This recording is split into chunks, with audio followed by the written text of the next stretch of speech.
ओम शांति। आज की तारीख है 6 अक्टूबर 2015। साकार महावाक्य। बाबा कहते, मीठे बच्चे, तुम्हें संगम पर सेवा करके गायन लायक बनना है। फिर भविष्य में पुरुषोत्तम बनने से तुम पूजा लायक बन जाएंगे। हमें समझ आ गया? सेवा करेंगे तो गायन लायक बनेंगे। करो सेवा, लो मेवा। संगम पर सेवा सेवा सेवा, है ना? तो गायन भी होगा कि आत्मा देखो कितनी अच्छी है, जब देखो सेवा करती रहती है, अथक सेवाधारी है ना? और भविष्य में तो पुरुषोत्तम बन ही रहे हैं। भविष्य में तो पुरुषोत्तम बनेंगे ना, पर पुरुषोत्तम बनने का पुरुषार्थ जो है वो संगम पर करते हैं। वहां तो बने हुए आएंगे, लेकिन बने कैसे? वो संगम पर। तो भविष्य के पुरुषोत्तम बनने पर आप पूजा लायक बन जाएंगे। अभी पूजा नहीं हो सकती है। क्यों नहीं हो सकती है? अभी पूरे पुरुषोत्तम नहीं बने। कभी तो बहुत अच्छी स्थिति होती है, कभी ऊपर नीचे। आज देखो तो बहुत अच्छे दिख रहे हैं और ऐसा लग रहा है माला का मनका ही बन गए। कल देखो तो माला से ही बाहर, माना ऐसा कुछ हो जाता है कि माला से ही बाहर, मन के भी नहीं रहते हैं। जन्म लेते ब्राह्मण तो बन गए, और अभी ब्राह्मण बन के जीवन कैसा जीते हो, इस पर पुरुषार्थ है। इसके आधार पर ही प्रारब्ध है। तो इसी के आधार पर गायन लायक भी बनेंगे और पूजन लायक भी। पूजन लायक माना पुरुषोत्तम बन गए, संपूर्ण अवस्था। गायन लायक जब पुरुषार्थ कर रहे हैं तो उसमें जो गुण दिखाई पड़ते हैं, तो महिमा गाते हैं ना सब कोई। आप सेवा करते हो, किसी की भी सेवा करते हो, तो उसके दिल से दुआ निकलती है, तो वो आपका गायन करेंगे ना। जब सेवा करोगे किसी की तो दुआ निकलेगी, तो वो गायन करेंगे ना आपका। तो अभी क्या बनते? गायन लायक, और भविष्य में पूजन लायक। पर आधार संगम। सेवा करेंगे तो गायन लायक, पुरुषोत्तम बनेंगे तो पूजन लायक। ठीक। आज का प्रश्न, कौन सी बीमारी जड़ से समाप्त हो तब बाप की दिल पर चढ़ेंगे? देह अभिमान की बीमारी। किसकी जड़ खत्म करनी है? देह अभिमान की बीमारी। इसी देह अभिमान के कारण सभी विकारों ने महारोगी बनाया है। इसी देह अभिमान के कारण सभी विकारों ने महारोगी बनाया है। यह देह अभिमान समाप्त हो जाए तो तुम बाप की दिल पर चढ़ो। दूसरा पॉइंट, दिल पर चढ़ना है तो विशाल बुद्धि बनो, ज्ञान चिता पर बैठो, रूहानी सेवा में लग जाओ, और वाणी चलाने के साथ साथ बाप को अच्छी रीति याद करो। आज का गीत है, जाग सजनिया जाग। ओम शांति। मीठे मीठे रूहानी बच्चों ने गीत सुना। रूहानी बाप ने इस साधारण पुराने तन द्वारा मुख से कहा। बाप कहते हैं, मुझे पुराने तन में, पुरानी राजधानी में आना पड़ा। अभी ये रावण की राजधानी है। तन भी पराया है, क्योंकि इस शरीर में तो पहले से ही आत्मा है। मैं पराये तन में प्रवेश करता। अपना तन होता तो उसका नाम पड़ता। हमारा नाम बदलता नहीं। फिर हमारा नाम बदलता नहीं। मुझे फिर भी कहते हैं शिव बाबा, इसलिए हमारा नाम बदलता ही नहीं है, क्योंकि ये परमात्मा का नाम है। ठीक है। बाकी शरीरों पर तो जितने शरीर है उतने नाम है। गीत तो बच्चे रोज सुनते हैं। नवयुग अर्थात नई दुनिया सतयुग आया। अब किसको कहते हैं जागो? किसको कहते हैं जागो? आत्माओं को। क्योंकि आत्माएं घोर अंधियारे में सोई पड़ी हैं, कुछ भी समझ नहीं, बाप को ही नहीं जानते। अब बाप जगाने आए हैं। अभी तुम बेहद के बाप को जानते हो, उनसे बेहद का सुख मिलना है नए युग में। सतयुग को नया कहा जाता है, कलयुग को पुराना युग कहेंगे। विद्वान पंडित आदि कोई भी नहीं जानते। कोई से भी पूछो नया युग फिर पुराना कैसे होता है, तो कोई भी बता नहीं सकेंगे। कहेंगे यह तो लाखों वर्ष की बात है। अभी तुम जानते हो हम नए युग से फिर पुराने युग में कैसे आए हैं, अर्थात स्वर्गवासी से नरकवासी कैसे बने हैं। मनुष्य तो कुछ भी नहीं जानते। जिनकी पूजा करते हैं उनकी बायोग्राफी को भी नहीं जानते। जैसे जगदम्बा की पूजा करते हैं, अब वह अम्बा कौन है जानते ही नहीं। अम्बा वास्तव में माताओं को कहा जाता है, परंतु पूजा तो एक की होनी चाहिए। शिव बाबा का भी एक ही अव्यभिचारी यादगार है। अम्बा भी एक है, परंतु जगत अम्बा को जानते नहीं। यह है जगत अम्बा और लक्ष्मी है जगत की महारानी। तुमको पता है कि जगत अम्बा कौन है और जगत महारानी कौन है? ये बातें कभी कोई जान ना सके। लक्ष्मी को देवी और जगत अम्बा को ब्राह्मणी कहेंगे। ब्राह्मण संगम परी होते हैं। इस संगम युग को कोई नहीं जानते। प्रजापिता ब्रह्मा द्वारा नई पुरुषोत्तम सृष्टि रची जाती है। पुरुषोत्तम तुमको वहां देखने में आएंगे। इस समय तुम ब्राह्मण गायन लायक हो, सेवा कर रहे हो, फिर तुम पूजन लायक बन जाएंगे। ब्रह्मा को इतनी भुजाएं देते हैं तो अम्बा को भी क्यों नहीं देंगे? उनके भी तो सब बच्चे हैं ना। माँ बाप ही प्रजापिता बनते हैं। माँ बाप ही प्रजापिता बनते हैं। बच्चों को प्रजापिता नहीं कहेंगे। लक्ष्मी नारायण को कभी सतयुग में जगत पिता जगत माता नहीं कहेंगे। प्रजापिता का नाम बाला है। जगत पिता और जगत माता एक ही है, बाकी है उनके बच्चे। अजमेर में प्रजापिता ब्रह्मा के मंदिर में जाएंगे तो कहेंगे बाबा, क्योंकि है ही प्रजापिता। हद के पिताए बच्चे पैदा करते हैं तो वे हद के प्रजापिता हो गए। हद के प्रजापिता ठहरे ना, ये है बेहद का।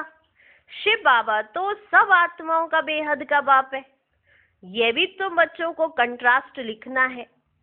जगत अम्बा सरस्वती है एक। नाम कितने रख दिए हैं, दुर्गा काली आदि। अम्बा और बाबा के तुम सब बच्चे हो। अम्बा और बाबा के तुम सब बच्चे हो, ये रचना है ना। प्रजापिता ब्रह्मा की बेटी है सरस्वती, उनको अम्बा कहते हैं। बाकी हैं बच्चे और बच्चियां। भाई बहन आपस में अम्बा या बाबा नहीं कह सकते हैं, हाँ? बाकी सब है बच्चे बच्चियां। किसके? अम्बा और बाबा के। बाकी हैं बच्चे और बच्चियां, हैं सब एडॉप्टेड। इतने सब बच्चे कहाँ से आ सकते हैं? ये सब हैं मुख वंशावली। मुख से स्त्री को क्रिएट किया तो रचता हो गया। कहते हैं ये मेरी है, मैंने इनसे बच्चे पैदा किए हैं। ये सब है एडॉप्शन। कौन है मेरी? ब्रह्मा बाबा। किसने कहा मेरी है? शिव बाबा ने। और हम सब क्या है? बच्चे। हो गई एडॉप्शन, ठीक है ना। स्त्री को एडॉप्ट नहीं करते, स्त्री को मुख से कहते हैं। क्या कहते हैं? कि तुम मेरी हो। जब कहा तुम मेरी हो तो अब हो गई एडॉप्शन, माना प्रजापिता ब्रह्मा की संतान हम हो गए, तो हो गए ना बच्चे बच्चियां। कहते हैं ये मेरी है, मैंने इनसे बच्चे पैदा किए हैं। ये सब है एडॉप्शन। ये फिर है ईश्वरीय मुख द्वारा रचना। आत्माएं तो हैं ही, उनको एडॉप्ट नहीं किया जाता है। बाप कहते तुम आत्माएं सदैव मेरे बच्चे हो। फिर अभी मैं आकर प्रजापिता ब्रह्मा द्वारा बच्चों को अडॉप्ट करता हूँ। आत्माओं को नहीं अडॉप्ट करते, आत्माओं को अडॉप्ट नहीं करते, क्योंकि आत्माएं तो सभी बच्चे हैं। पूरे विश्व की जितनी भी आत्माएं हैं वो सभी शिव बाबा के बच्चे हैं। तो बाबा ने कहा बच्चों, माना आत्माओं को नहीं अडॉप्ट करते, बच्चे और बच्चियों को करते हैं। समझे? बच्चे बच्चियां किसके हैं? ब्रह्मा बाबा के। तो इनके मुख द्वारा बच्चे बच्चियों को अडॉप्ट करते हैं, आत्माओं को नहीं। समझ गए? बहुत गुह्य राज है, क्योंकि आत्माएं तो सभी शिव बाबा के बच्चे हैं। जितनी भी विश्व की आत्माएं हैं सभी शिव बाबा के बच्चे हैं। यह भी बड़ी सूक्ष्म समझने की बातें हैं। ये बच्चे बच्चियां कैसे हैं, बहुत सूक्ष्म है। ब्रह्मा बाप की संतान बने, बच्चे बच्चियां। अब है अडॉप्शन, ठीक है ना। और बाकी सब आत्माएं तो शिव बाबा के बच्चे हैं ही। ये भी बड़ी सूक्ष्म समझने की बातें हैं। इन बातों को समझने से तुम ये लक्ष्मी नारायण बनते हो। कैसे बने ये हम समझा सकते हैं।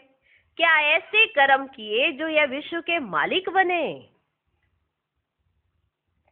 इन्होंने ऐसे क्या कर्म किए जो यह विश्व के मालिक बने? तुम प्रदर्शनी आदि में भी पूछ सकते हो। तुमको मालूम है इन्होंने ये स्वर्ग की राजधानी कैसे ली? तुम्हारे में भी यथार्थ रीति हर कोई नहीं समझा सकते कि कैसे कैसे इन्होंने ये राजधानी के मालिक बन गए, कैसे इन्होंने ये राजाई ली। तुम्हारे में भी हर कोई यथार्थ रीति नहीं समझा सकते। जिनमें दैवी गुण होंगे, जिनमें दैवी गुण होंगे, इस रूहानी सर्विस में लगे हुए होंगे, वे समझा सकते हैं। जिनमें दैवी गुण भी तो चाहिए ना। ऐसे ही खाली खाली खाली खाली ज्ञान सुनाते रहोगे, मुख से ज्ञान सुनाए जा रहे हैं और दैवी गुण अंदर है ही नहीं। ना वो मिठास है, ना वो प्यार है, ना वो स्नेह आपस में है। बस ज्ञान ऐसे खाली खाली सुनाए जा रहे हैं, दैवी गुण है ही नहीं। तो फिर ना सामने वाले को समझ आएगा, ना खुद को समझ आएगा कि समझाया क्या है। जिनमें दैवी गुण होंगे, इस रूहानी सर्विस में लगे हुए होंगे, वे समझा सकते हैं। बाकी तो माया की बीमारी में फंसे रहते हैं। अनेक प्रकार के रोग हैं, देहाभिमान का भी रोग है। इन विकारों ने ही तुमको रोगी बनाया है। बाप कहते मैं तुमको पवित्र देवता बनाता हूँ। तुम सर्वगुण संपन्न 16 कला संपूर्ण पवित्र थे, अभी पतित बन गए हो। बेहद का बाप ऐसे कहेंगे, इसमें निंदा की बात नहीं, ये समझाने की बात है।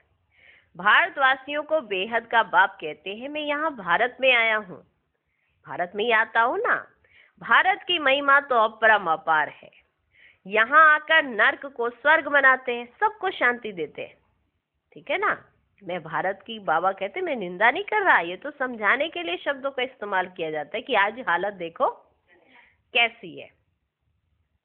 यहाँ आकर नर्क को स्वर्ग बनाते हैं, सबको शांति देते हैं। तो ऐसे बाप की भी महिमा अपरम अपार है, पारावार ही नहीं। जगत अम्बा और उनकी महिमा को कोई भी नहीं जानते। इनका भी कंट्रास्ट तुम बता सकते हो। ये जगत अम्बा की बायोग्राफी, ये लक्ष्मी की बायोग्राफी, वही जगत अम्बा फिर लक्ष्मी बनती है। फिर लक्ष्मी 184 जन्मों के बाद जगत अम्बा होगी। चित्र भी अलग अलग रखने चाहिए। दिखाते हैं लक्ष्मी को कलश मिला, परंतु लक्ष्मी फिर संगम पर कहाँ से आई? वह तो सतयुग में हुई है। ये सब बातें बाप समझाते हैं। चित्र बनाने के ऊपर जो मुकर्रर है उनको विचार सागर मंथन करना चाहिए। जो चित्र बनाने के लिए मुकर्रर है ना, वो चित्र बनाते हैं, तो बाबा कहते हैं उन बच्चों को ना विचार सागर मंथन करना चाहिए, तो फिर समझाना सहज होगा। इतनी विशाल बुद्धि चाहिए, तब तब तब दिल पर चढ़े। इतनी विशाल बुद्धि चाहिए, तब दिल पर चढ़े। जब बाबा को अच्छी रीति याद करेंगे, ज्ञान चिता पर बैठेंगे, तब दिल पर चढ़ेंगे। अच्छी रीति याद करें। कहीं कहते पता नहीं हमारी अवस्था ऐसी क्यों है, ऐसी इसीलिए याद करते ही नहीं। बाबा की डायरेक्शन को फॉलो करने का एक संकल्प, जो दृढ़ संकल्प होता है, वो करते ही नहीं। दृढ़ता हर एक के संकल्पों में है, लेकिन कोई कहीं इस्तेमाल कर लेता है, कोई कहीं इस्तेमाल कर लेता है, तो कार्य सफल होता ही नहीं। अगर जो बाबा की डायरेक्शन पर दृढ़ता रखे, दृढ़ संकल्प करे, सफलता जरूर मिलेगी। तो इतनी विशाल बुद्धि चाहिए, तब वो जाकर दिल पर चढ़े। जब बाबा को अच्छी रीति याद करेंगे, ज्ञान चिता पर बैठेंगे, तब दिल पर चढ़ेंगे। ऐसे नहीं कि जो बहुत अच्छी वाणी चलाते हैं वे दिल पर चढ़ते हैं। मानो मुरली बहुत अच्छी चलाई और वो दिल पर चढ़ जाएंगे, नहीं। बाप कहते हैं दिल पर अंत में चढ़ेंगे, नंबरवार पुरुषार्थ अनुसार जब देह अभिमान खत्म हो जाएगा। अभी तो घड़ी घड़ी आ जाता है ना, अभी चढ़े अभी उतरे, अभी चढ़े अभी उतरे, ऐसा तो नहीं होगा ना। इसलिए अंत में चढ़ेंगे, फिर वो माला के मन के भी तो बनेंगे ना। बाप ने समझाया है, ब्रह्म ज्ञानी ब्रह्म में लीन होने की मेहनत करते हैं, परंतु ऐसे कोई लीन हो नहीं सकता। बाकी मेहनत करते हैं, उत्तम पद पाते हैं, ऐसे ऐसे महात्मा बनते हैं जो उनको प्लेटिनियम में वजन करते हैं। क्योंकि ब्रह्म में लीन होने की मेहनत तो करते हैं ना, तो मेहनत का भी फल मिलता है। इनडायरेक्टली याद करने की मेहनत तो करते हैं ना, इसलिए उनको मेहनत का भी फल मिलता है। बाकी मुक्ति, जीवन मुक्ति नहीं मिल सकती। तुम बच्चे जानते हो अब यह पुरानी दुनिया गई की गई। इतने बॉम्ब्स बनाए हैं, रखने के लिए थोड़ी बनाए हैं। इतने बॉम्ब्स बने हुए हैं, वो रखने के लिए बनाए हुए हैं क्या? तुम जानते हो पुरानी दुनिया के विनाश के लिए ये बॉम्ब्स काम आएंगे। अनेक प्रकार के बॉम्ब्स हैं। बाप ज्ञान और योग सिखलाते हैं, फिर राज राजेश्वर डबल सिरताज देवी देवता बनेंगे। कौन सा उच्च पद है? ब्राह्मण चोटी है ऊपर में, चोटी सबसे ऊपर है, तो ब्राह्मण सबसे ऊपर। अभी तुम बच्चों को पतित से पावन बनाने बाप आए हैं, फिर तुम भी पतित पावनी बनते हो। ये नशा है? अभी बाबा तुमको पतित से पावन बनाने आए हैं, फिर तुम भी पतित पावनी बनते हो। नशा है? देखो, बाबा ने आपको बनाया, आप फिर दूसरों को बनाते तो आप क्या बन गए? पतित पावनी। नशा है? हम सबको पावन बनाए राज राजेश्वर बना रहे हैं। नशा है? नशा है? नशा हो तो बहुत खुशी में रहे। अपनी दिल से पूछो, हम कितने को आप समान बनाते हैं? प्रजापिता ब्रह्मा और जगत अम्बा दोनों एक जैसे हैं। ब्राह्मणों की रचना रचते हैं। शुद्र से ब्राह्मण बनने की युक्ति बाप ही बताते हैं। ये कोई शास्त्रों में नहीं है। यह है भी गीता का युग। महाभारत लड़ाई भी बरोबर हुई थी। राजयोग एक को सिखाया होगा क्या? मनुष्यों की बुद्धि में सिर्फ अर्जुन और कृष्ण ही हैं। उनकी बुद्धि में तो यही है कि अर्जुन को सिखाया गया, श्री कृष्ण ने उनको ज्ञान सुनाया, तो वही है। यहाँ तो ढेर पढ़ते हैं। बैठे भी देखो कैसे साधारण हो। छोटे बच्चे अलफ बे पढ़ते हैं ना, तुम बैठे हो, तुमको भी अलफ बे पढ़ा रहे हैं। अलफ और बे, यह है वर्षा। बाप कहते हैं मुझे याद करो तो तुम विश्व के मालिक बनेंगे। कोई भी आसुरी काम नहीं करना है, दैवी गुण धारण करने हैं। देखना है हमारे में कोई अवगुण तो नहीं है। मैं निर्गुण हारे में कोई गुण नहीं। पहले ये गाते थे ना कि मुझ में गुण नहीं, मुझ में गुण नहीं। भगवान ने कहा गुण तो है, अभी इमर्ज करो। इमर्ज करोगे तो सब कार्य होंगे। गुण नहीं है ये तुम भी जानते थे, लेकिन अभी बाबा ने बताया गुण है आत्मा में, शरीर में नहीं। आत्मा में है, इमर्ज करो बाहर। ठीक है, दैवी गुण धारण करने हैं। देखना है हमारे में कोई अवगुण तो नहीं है। मैं निर्गुण हारे में कोई गुण नहीं। अभी निर्गुण आश्रम भी है, परंतु अर्थ कुछ भी नहीं। निर्गुण अर्थात मेरे में कोई गुण नहीं। अब गुणवान बनाना तो बाप का ही काम है। बाप के टाइटल की टोपी फिर अपने ऊपर रख दी है।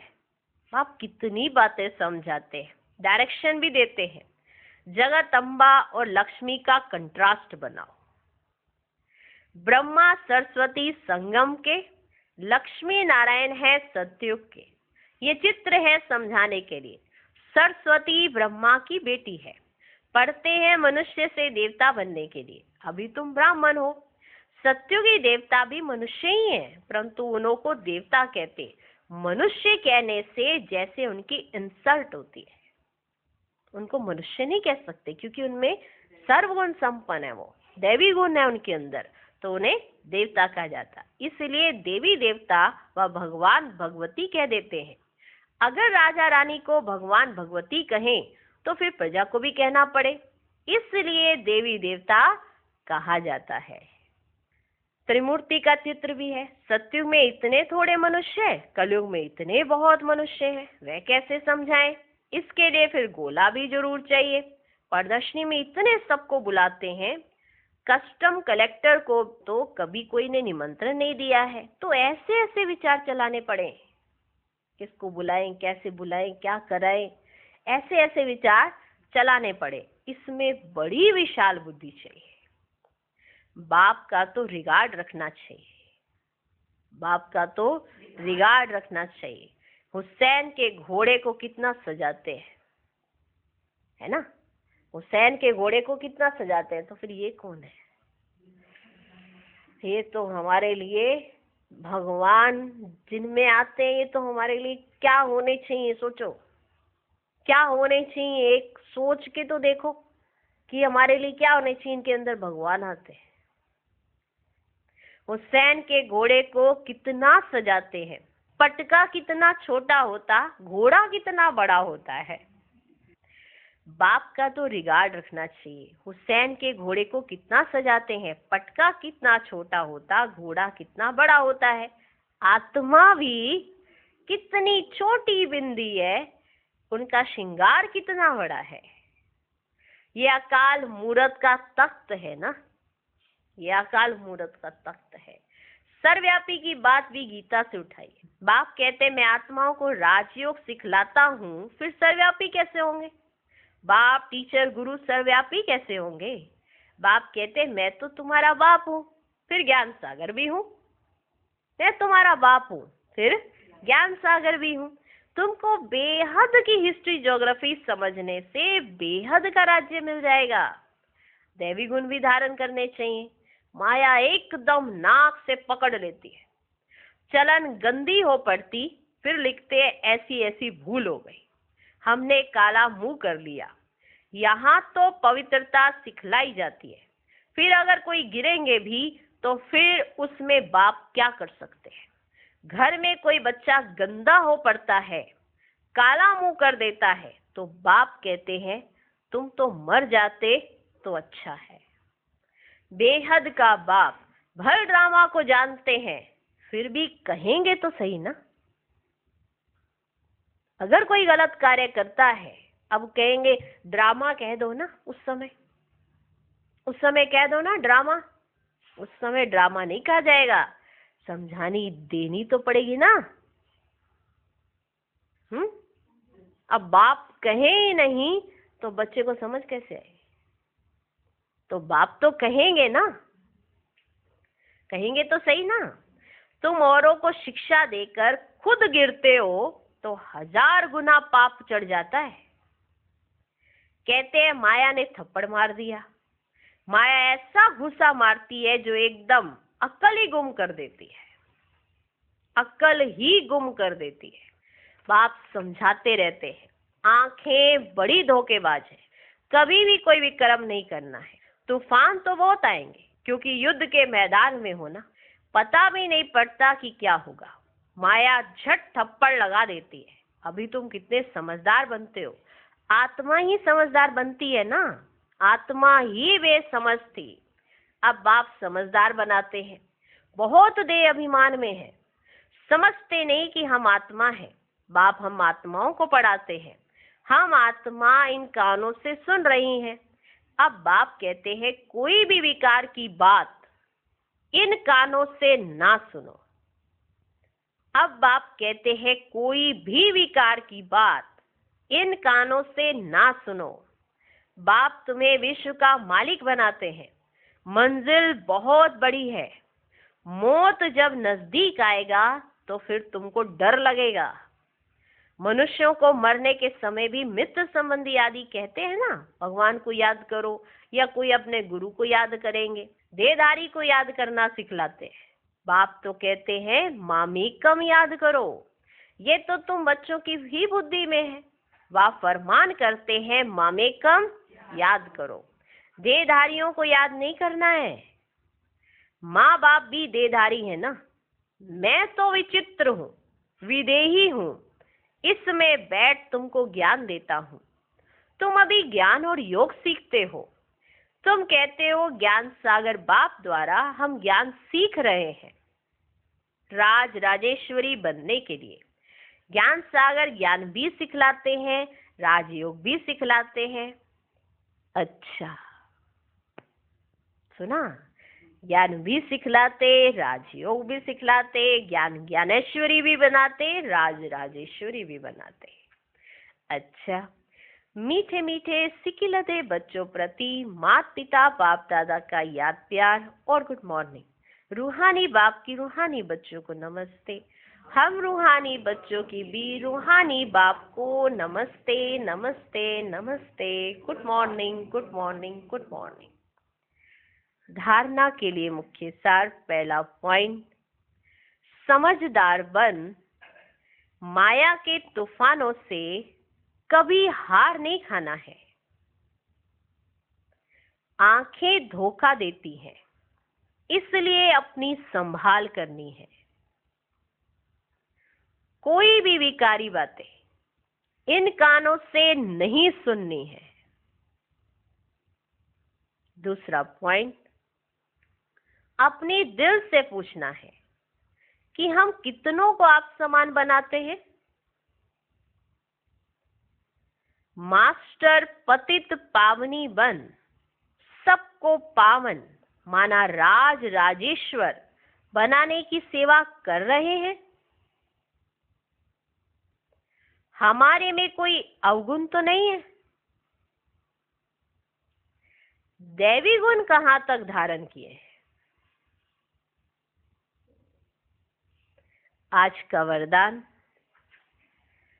निमित्त भाव की स्मृति से हलचल को समाप्त करने वाले, सदा अचल अडोल भव। निमित्त भाव की स्मृति से हलचल को समाप्त करने वाले, सदा अचल अडोल भव। निमित्त भाव से अनेक प्रकार का मैंपन, मेरापन सहज ही खत्म हो जाता है। मैं निमित्त हूं, मैं निमित्त हूं, सिर्फ कार्य कराने के निमित्त हूं। उससे मैंपन और मेरापन स्वतः ही खत्म हो जाता है। ये स्मृति सर्व प्रकार की हलचल से छुड़ाकर अचल अडोल स्थिति का अनुभव कराती है। सेवा में भी मेहनत नहीं करनी पड़ती, क्योंकि निमित्त बनने वालों की बुद्धि में सदा याद रहता है कि जो हम करेंगे हमें देख सब करेंगे। हमारे लिए दिनचर्या के नियम बनाए हुए हैं, अमृत वेले से लेकर रात्रि तक। अगर हम उन नियमों पर चलेंगे और एक्यूरेट पाठ बजाएंगे तो दूसरे देखकर आपको भी वही फॉलो करेंगे। तो जो निमित्त समझते हैं अपने आप को, उनकी स्मृति में ये बात रहती है, बुद्धि में ये बात सदा याद रहती है, क्या कि जो हम करेंगे हमें देख सब करेंगे। सेवा के निमित्त बनना अर्थात स्टेज पर आना। स्टेज तरफ स्वतः सबकी नजर जाती है। अगर आपके पास सेवाएं हो तो आप एक स्टेज पर आ गए हो, तो आप स्टेज पर बैठ गए तो सबकी नजर आपके ऊपर जाएगी जाएगी। तो आप जो कार्य करेंगे आपको देख दूसरे करेंगे। तो जो अपने को निमित्त समझते हैं वो इस अटेंशन को भी ध्यान देते हुए, फॉलो करते हुए चलते चले जाते हैं कि जो कर्म हम करेंगे हमें देख और करेंगे। तो सेवा के निमित्त बनना अर्थात स्टेज पर आना, स्टेज तरफ स्वतः सबकी नजर जाती है। तो ये स्मृति भी सेफ्टी का साधन बन जाती है। स्मृति एक बात की कि मैं निमित्त हूं और हम जो कार्य करेंगे उसको देख दूसरे करेंगे, तो सेफ्टी हो गई ना, सेफ्टी हो गई ना। क्योंकि आप स्टेज पर बैठ गए तो स्टेज की तरफ तो सबका अटेंशन जाता है। आज का स्लोगन, सर्व बातों में न्यारे बनो। सर्व बातों में न्यारे बनो तो परमात्म बाप के सहारे का अनुभव होगा। बातें तो बहुत सारी होती है, लेकिन उनसे होना होता है न्यारा। अगर आप बातों में ही फंसे रहेंगे तो बाबा का साथ अनुभव नहीं कर पाएंगे। बातों से अलग हो जाओ, तो बाबा का साथ आपको अनुभव होगा। सर्व बातों में न्यारे बनो तो परमात्म बाप के सहारे का अनुभव होगा। ओम शांति।